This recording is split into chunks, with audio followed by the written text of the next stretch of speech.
Roblox bans account temporarily, for example, 1 to 3 days or custom lengths or permanently, which is termination, and bans can be automatic or reviewed by moderators. Only Roblox trust and safety can lift the true account bans. So, based on the community experience, reversing the bans for serious offenses like exploiting, scams, threats is very difficult. Appealing temporary bans can be easier than appealing permanent bans.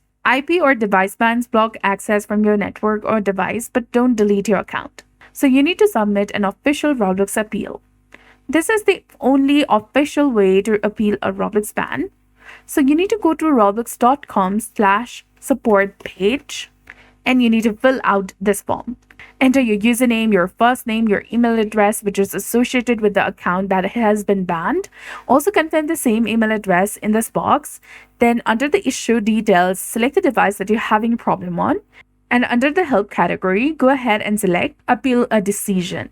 Now go to sub help category and select I was moderated for my behavior or the behavior of an alternative account. Now you need to describe your issue. Explain why you believe that the ban is incorrect and what happened. State that you understand the rules and will follow them and remain calm, avoid any insults or threats, and submit and wait.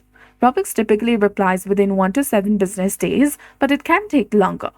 So be honest and brief, admit mistakes, if any, and explain how you will avoid them in the future.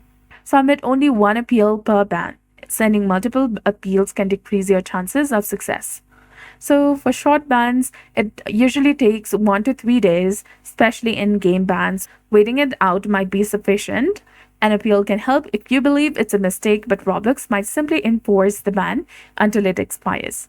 So that's it. I hope you found this video helpful. If you did, please like, share, and subscribe.